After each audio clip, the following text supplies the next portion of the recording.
Oda prepara o terreno para o incidente do Vale dos Deuses, apresentando-nos todos os principais personagens, o item secreto, escondido no Vale dos Deuses e a mãe de Shanks.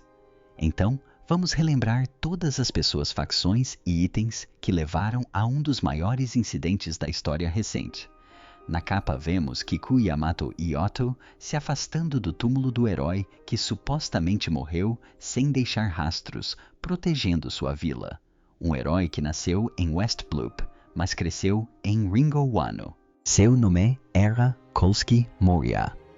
Obviamente, essa revelação por si só já é impressionante e há muito o que analisar só nisso. Mas como sempre, é o tipo de coisa que, olhando para trás, faz todo o sentido. Embora exija uma abordagem linguística específica que recai sobre o nome de Gekko Moria.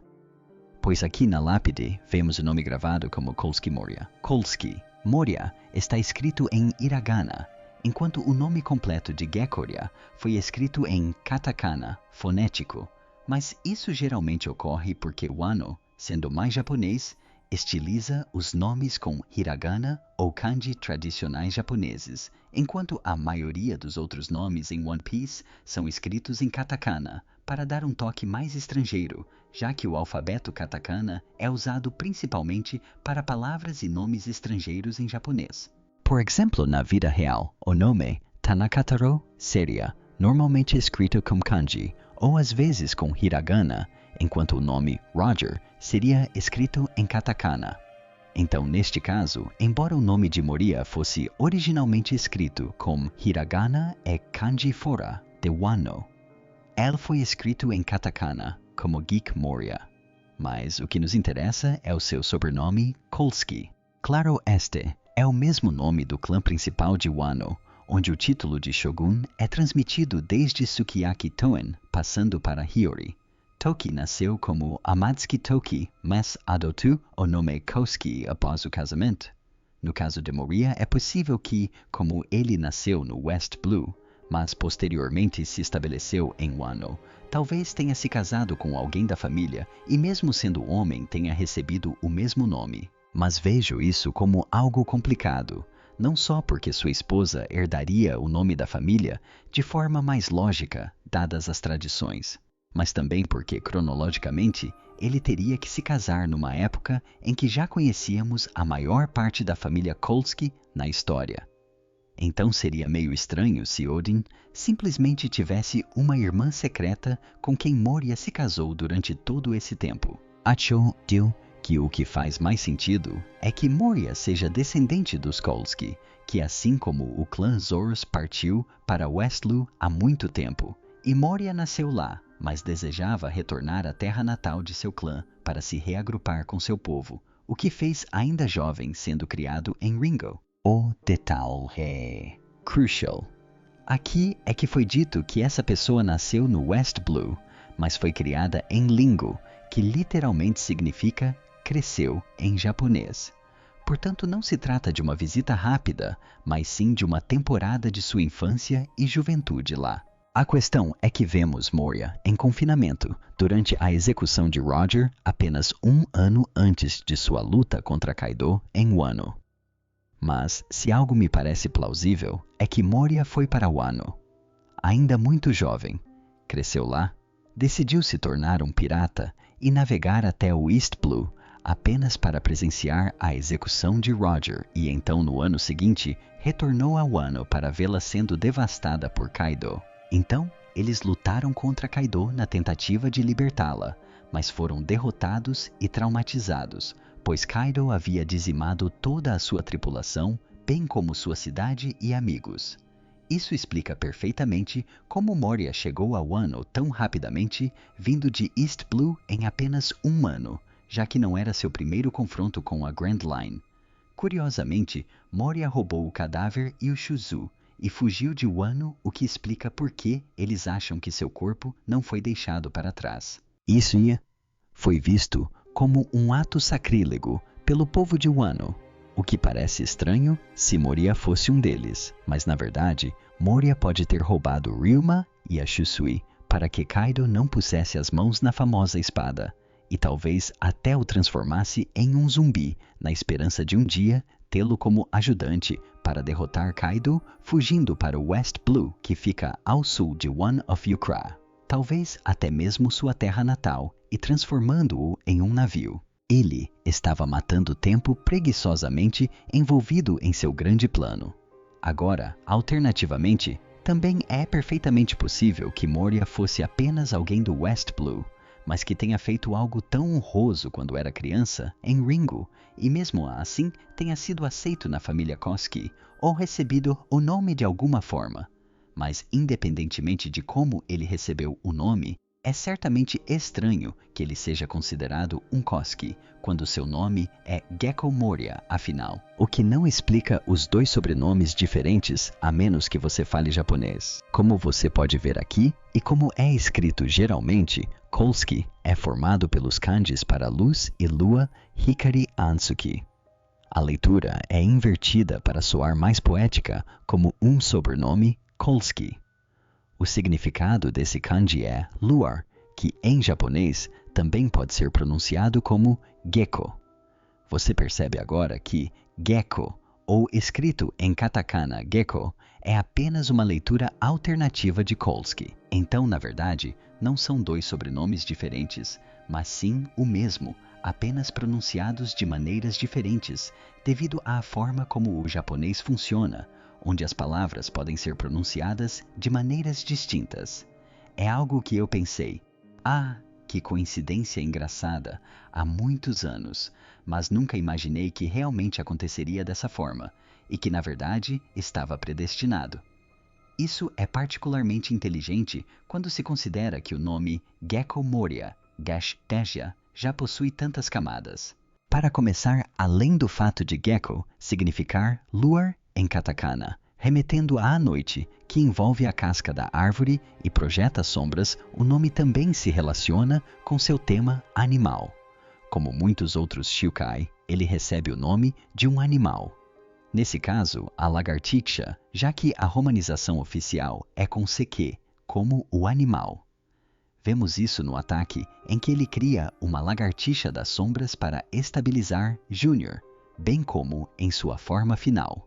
Sombras de Asgard, onde ele assume a forma de uma lagartixa com um pescoço grande e bulboso, assim como as lagartixas que o inflavam para intimidar seus inimigos. Mas, ao mesmo tempo, Moria é especial, porque tem um segundo nome de animal escondido em seu nome completo, já que quando lido em conjunto, Gekkoria inclui a palavra komori no meio, que é a palavra japonesa para morcego, como visto nos morcegos que ele libera com alguns de seus ataques de sombra. Portanto, toda essa nuance além do nome Kolski, seja coincidência ou não, é na verdade muito inteligente. Mas ainda não terminamos, porque agora que sabemos que Moria cresceu em Wano, começamos a questionar se existem outras conexões ocultas, principalmente com uma teoria maluca e absolutamente insana, que de alguma forma agora parece canônica, de que Perona também era de Wano. Afinal, sabemos que Moria adotou Perona ainda jovem e a criou como sua própria filha. Por isso, ela o considera seu pai e tem muito carinho por ele. Ignore o fato de que ela tentou fugir de Thriller Bark sem ele, mas ela voltou para buscar Moria e o libertou de Hatsusu depois que Teach o aprisionou. Então, agora eles estão juntos novamente. Em termos de cronologia, isso meio que se encaixa, já que Perona tem 25 anos, enquanto Moria deixou Wano há 23 anos após perder para Kaido. Então, ele poderia tê-la adotado depois que ela foi abandonada ou separada de sua família. Mas, por mais estranho que pareça, a ideia de que Perona possa ser parente de Toko, de todas as pessoas, não é tão absurda assim. Ambas têm cabelo rosa, ambas têm cílios bem definidos e ambas foram adotadas. Toko foi adotada por Yasuya, depois de perder o pai ainda muito jovem.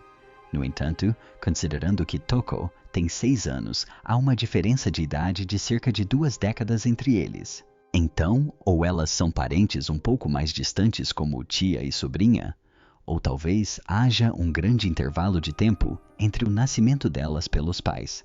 Mas mesmo tematicamente, isso faria sentido, já que Perona tem tudo a ver com a geração de hollows holográficos que causam depressão e tristeza. Enquanto isso, Toko-on foi atormentada por comer uma fruta da felicidade, o que é interessante de se pensar tematicamente. Algumas pessoas até associaram o pai ao Sr. Moma dos Piratas do Roger, que aparece mais tarde neste capítulo, devido aos olhos e ao cabelo rosa, talvez numa época em que ele teria chegado a Wano após a dissolução da tripulação do Chris. Embora ele devesse ter tido Perona naquele mesmo ano, muito rapidamente. Enfim, passando da página de capa, vemos Roger e nome do capitão conversando na cabine do capitão do Oro Jackson.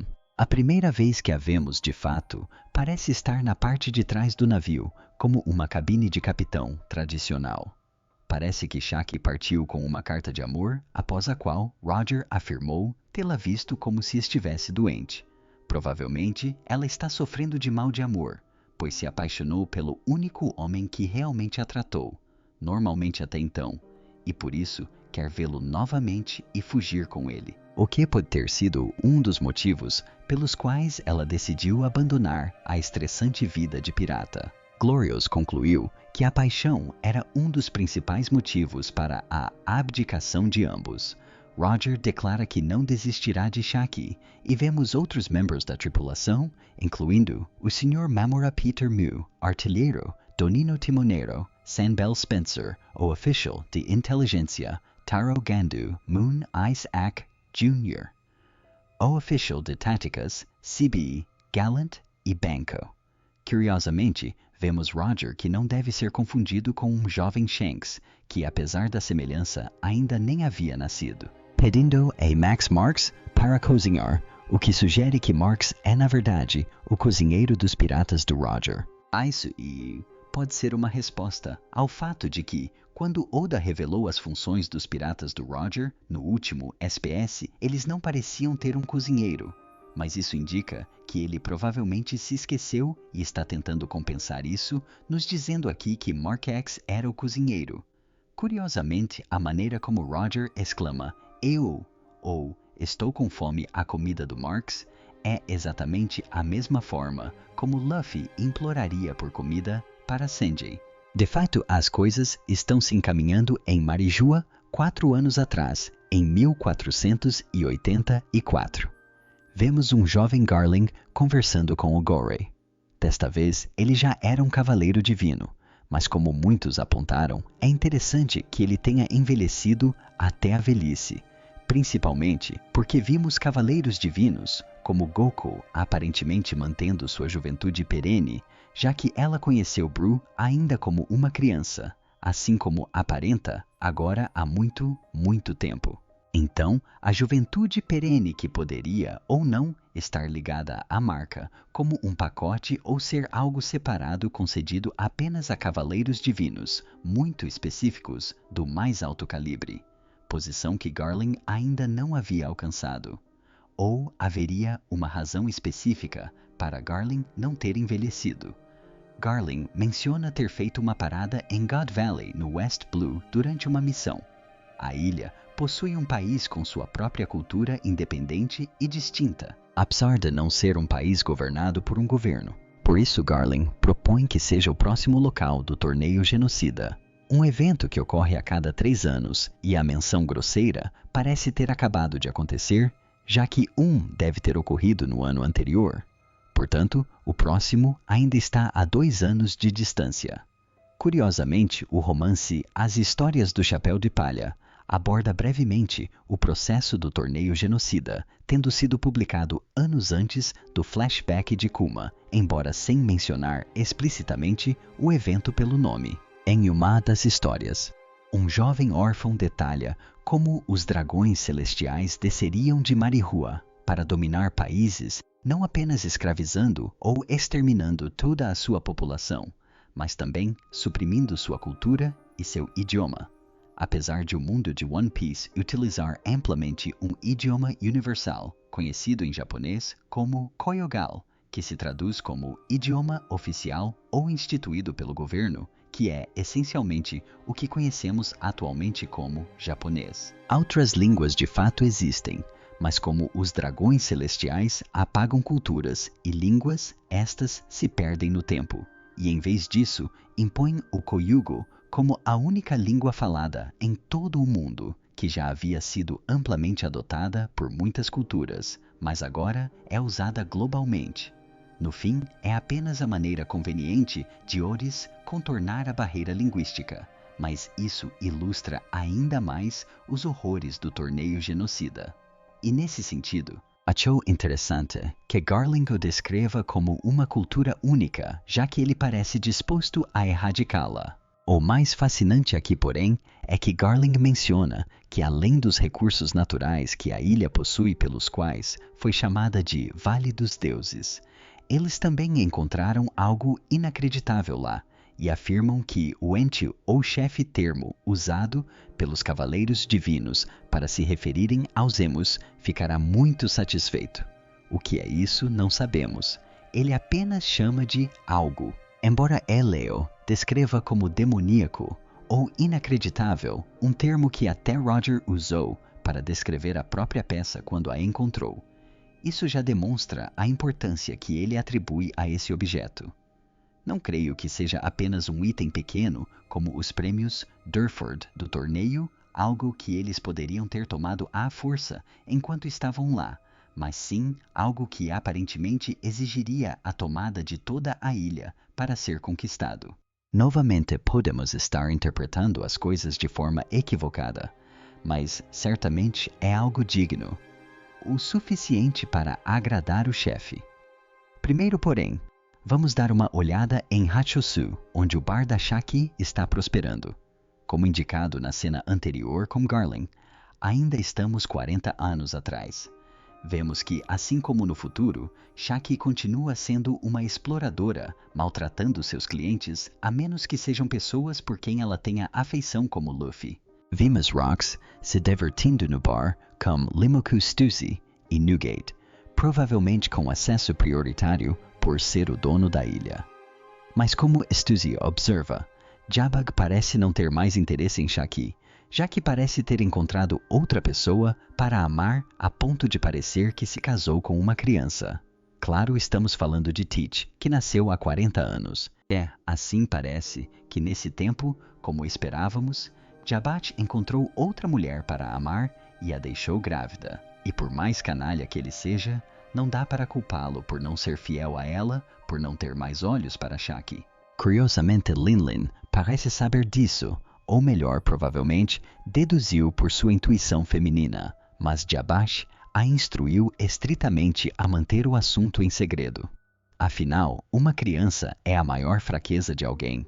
Os piratas de Roger aparecem no bar e Jabash imediatamente entra em conflito com ele, mas os dois podem lutar, já que a regra de Shaki é que piratas podem brigar em seu bar. Por fim, as interações entre Roger e Jabag.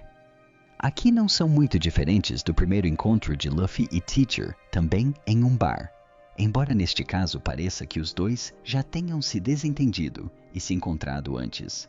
Portanto, eles não resolveriam suas diferenças ali. Roger está interessado em beber com Barba Branca, já que mais tarde veríamos os dois se aproximarem bebendo juntos, muitas vezes como no encontro no funil. Mas neste caso específico, Barba Branca se retira. Curiosamente parece que o bigode dele está até roçando a borda da porta. Shaki pede para Roger encontrá-la, mas ele menciona que ficou para trás, perto das ovelhas, onde o vemos cantando Bing Susake, bem ao lado do ovo gigante. O que parece estar acontecendo é que ambos estão sem querer cuidando um do outro. Quando Roger descobriu que realmente havia recebido um bilhete de Shaki, ficou muito desanimado, como vemos no início do capítulo, pois provavelmente foi nesse momento que ele percebeu que Shaki não tinha interesse nele e que precisava desistir. Mas após refletir, ele decide ir a Hachosu, mesmo assim, alegando que piratas devem pegar o que desejam. Embora esse comentário possa soar terrivelmente sexista à primeira vista, na realidade o que Roger quis dizer foi dar a ele uma oportunidade de se declarar e encorajá-lo a ficar com Shaki. enquanto ainda disfarçava isso como apenas seu orgulho. Como vemos no bar, embora Roger ainda esteja apaixonado por ela, ele queria realmente dar uma chance para se aproximar de Shaki. Mas a tensão de volta ao navio deixou Roger se sentindo muito constrangido por não poder ajudar seu amigo. Mas teve a impressão de que o sentimento é o mesmo. Ele não desgosta da Shaki, mas não quer se comprometer com uma mulher tão cedo, porque se importa muito com seu capitão e com a jornada deles. Assim, ele decide ficar no navio para dar a Roger uma chance com Shaki, sem saber que era Roger quem estava tentando juntá-lo o tempo todo. No fim, é uma história surpreendentemente comovente sobre dois amigos tentando ajudar um ao outro. E, honestamente, há uma reviravolta surpreendentemente comovente em God Valley também, quando Roger foi resgatar Shaki não por si mesmo, mas por um bem maior. Embora Gaban claramente não estivesse totalmente ciente disso, já que ainda diz a Roger que o capitão não recebe tratamento diferenciado. Curiosamente, já que Jebek também ficou com uma mulher, fico pensando se ele também foi resgatar Shaki simplesmente porque ainda queria resgatá-la, ou se ele era o único na tripulação que tinha um objetivo maior, principalmente porque a Newgate afirmou que Jebek poderia perder de vista o objetivo principal, que para a tripulação em geral era resgatar Shaki. De qualquer forma, Shaki parece desmaiar provavelmente por causa da paixão, já que não poder estar com Riley a deixou com o coração partido. Felizmente, esta história terá um final feliz, pois após a separação do grupo de Roger, Riley finalmente se casará com Shaki e os dois se estabelecerão em Shabondi. Sinceramente, também me pergunto se Riley será quem resgatará Shaki durante o incidente, fazendo com que ela se apaixone ainda mais por ele. De volta a Alb, temos a cena que dá título à história Rox contra Harold. Jebek questiona a disposição de Harold em delatar seu amigo em nome do governo. Parece que Harold estava disposto a um duelo honroso entre eles em Albi, uma das poucas terras onde poderiam lutar sem correr o risco de dizimar um país inteiro. Mas Jezebek ainda está bastante magoado com essa traição. Harold discorda dos dragões celestiais, mas ainda considera necessário trabalhar com eles pelo bem de seu povo e seus aliados, pois prefere alcançar a paz, mesmo em um mundo injusto. A revidar com ainda mais violência, o que cria um interessante conflito moral. No entanto, quando Harold menciona os dragões celestiais, Jabag repentinamente cobre o rosto, quase como se fosse chorar. Isso pode ser devido à traição que ele sente por Harold ter revelado a existência deles ao governo. Mas eu me pergunto se Jabag tem algum histórico com eles, ou se está sendo lembrado de algum trauma. Talvez até como se ele tivesse sido propriedade deles. No fim das contas, o duelo não teria um vencedor ou uma conclusão adequada, mas a amizade entre eles se desfaria. Talvez seja isso que os Cavaleiros Divinos e a Emma queriam dizer, que Harold havia cometido um erro e que a culpa de Warland não fazer parte do governo era dele. Se ele tivesse acabado de matar Jabak, o problema teria sido resolvido muito mais rapidamente. É claro que, apesar de culpá-lo, o governo talvez tenha se ressentido com o tempo por não poder possuir Warland e acelerou o processo para tomá-la. Curiosamente, o narrador menciona que Harold e Jabek só se reencontrariam no dia do incidente, o que confirma a participação de Harold no incidente do Vale de Deus. Avançamos mais um ano. Apenas um ano antes do incidente, ou seja, 39 anos atrás, em 1485, no Vale de Deus, em West Blue. Como sabemos, a ilha é composta por um vale gigantesco no meio de suas montanhas imponentes. E repito o que disse há 2 anos. Duvido muito que esse corte tão preciso entre as montanhas seja natural. Na verdade, acho que deve ter sido o flanco de alguma batalha antiga. Claramente isso deve ter sido causado por uma espada de proporções titânicas ou por uma pessoa com força titânica suficiente para realizar tal corte. Como podemos ver, os habitantes da ilha se vestem com roupas no estilo cowboy, refletindo a cultura do Velho Oeste presente na ilha. Entre os cidadãos, há até mesmo alguns rostos que você poderia reconhecer de pobres vítimas que acabariam mutiladas apenas um ano depois durante o torneio genocida. Na cidade Uma, mulher de longos cabelos ruivos passeia com seus 2 bebês recém-nascidos, Shanks e Shamrock. Curiosamente, o primeiro transborda alegria, enquanto o segundo parece mais pensativo. Um interessante paradoxo temático, já que ambos nasceram há 39 anos. Mas o que intriga é que a mãe não é uma dragão celestial, mas aparentemente uma habitante do Vale de Deus. E isso revela uma verdade sombria e perturbadora. Quando Garland disse que precisavam parar no Vale de Deus, parece que durante esse tempo ele decidiu aproveitar a companhia de uma jovem para se aliviar. Ora, embora ainda seja possível que ele a tenha seduzido e conquistado a realidade, é que conhecendo dragões celestiais como Garland, ele provavelmente a tomou e a usou à força, sem qualquer consentimento, como a criatura repugnante que é. Não imagino que ele esperasse que ela engravidasse, mas ele também é o tipo de pessoa que não se importaria com as consequências. E Asim, Nasram Shanks e Shamrock. Ao que tudo indica, a mãe ainda desejava criar e cuidar dos filhos, apesar de sua origem, e por isso mentiu para os moradores da cidade sobre o pai deles, para não causar mais problemas. O fato de ela ter cabelo ruivo também explica o cabelo ruivo dos gêmeos, apesar do pai ter aquele cabelo, digamos, peculiar. Isso finalmente responde a algumas perguntas, pois foi dito que Shanks era nativo do West Blue. Mas também foi mencionado que Shanks trouxe bebida alcoólica para Whitebeard durante o encontro, alegando que a bebida vinha de sua terra natal no oeste, o que não faria sentido. Ele nasceu em Marijoa. Mas isso finalmente explica tudo. Ele era nativo do Vale dos Deuses. Ele simplesmente tinha um pai dragão celestial que o concebeu lá. O interessante, porém, é o fato de Shamrock ainda manter sua nobreza, apesar de ser filho de um dragão celestial e uma plebeia. E Shanks, aparentemente, também considerando que ele conseguiu retornar a Marijoa em certo momento e receber uma tatuagem com o símbolo dos Cavaleiros dos Deuses, o que nos leva a crer que ele decidiu seguir Emu ou fingiu fazê-lo propositalmente para algum plano maior. Mas pelo menos, mesmo que brevemente, ele ainda foi aceito na Terra Santa. A questão é que até mesmo o sangue de Mick pode ser reconhecido como de dragões celestiais, o que é interessante para refletirmos sobre as implicações.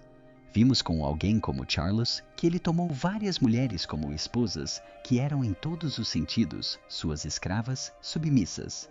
E Ginny, de maneira semelhante, foi tomada por um dragão celestial para ser sua esposa e abandonada quando engravidou.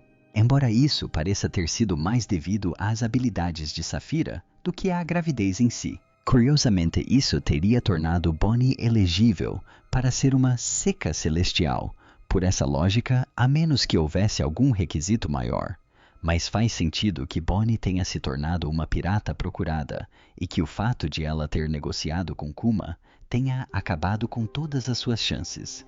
Embora certamente dê uma ideia de como as coisas funcionavam quando Saturno a considerava inferior a ele. Por outro lado, Shanks já era um aprendiz de pirata no navio de Roger quando foi para Marijoa, mas talvez ele tenha conseguido oferecer algo em troca, ou demonstrar sua lealdade de tal forma que eles ainda o aceitassem.